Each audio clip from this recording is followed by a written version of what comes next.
Jerusalem Connection Red Alert report for August 26. BDSers beware.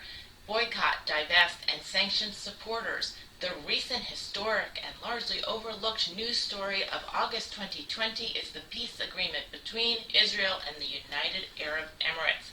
Of course, when the announcement came out, Jews, Zionists, Christians, and many others blew up social media with a positive reaction, mostly because the mainstream American news organizations did not really cover it very well, other than when Joe Biden attempted to take credit for it, which in a way he did facilitate, as I would think that the Iran nuclear deal he helped broker is one of the catalysts for the UAE to decide normalization of ties and relations with Israel is a good thing for its people, Israel's people, and the region. Immediately after this news release on Thursday, August 13, a few regional players did shout out their discontent, particularly the Palestinian Authority and the nation of Turkey. And of course, Iran is livid.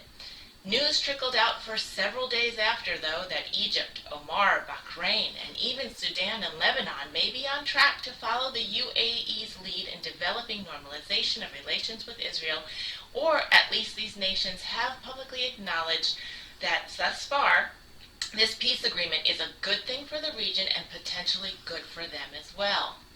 This is a logistical nightmare for BDS supporters.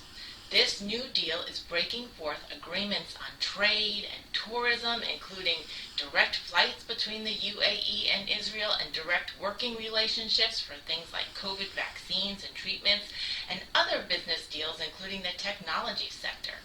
Education collaboration as well as the arts is underway. Already an Israeli musician has been invited to perform in the UAE. This is going to make activists such as Linda Sarsour and Roger Waters and others livid. Congresswomen Talib and Omar already expressed their discontent with the deal as well. In addition, the sharing and collaboration of counterterrorism efforts will be good for the stability of the region, the entire region, and the safety of all the people, while offering a huge new obstacle for terrorists. I am not getting into the long-term prophetic analysis of the nature of this new agreement, which is still in its infancy. So while the deal is made for peace and relations, the details are still to grow into tangible outcomes. The baby just now is being nurtured and guided to start taking some baby steps very soon, and we are excited that the region has, with the leadership from the UAE, shown its willingness to work with Israelis. And the outcome is that Israel is recognized, valued, and to a point fully accepted.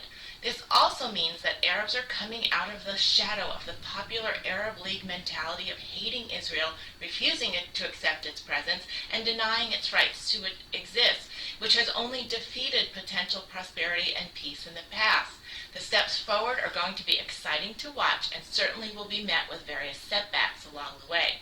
But the very fact that the PA and Turkey are so angry is one indication to me that the agreement is revealing the decades-old Palestinian problem and use of its people as pawns is being exposed as a farce.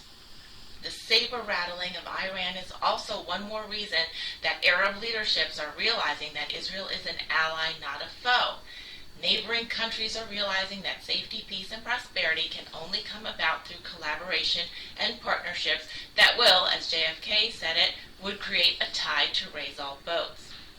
We will keep watch on developments. Follow us on Facebook and LinkedIn as we will share information from trusted sources on this peace agreement and its outcomes and progress, as well as its inferences and connections to the fight in our fight to battle anti-Semitism and anti-Zionism. Shavua Tov, and have a great week.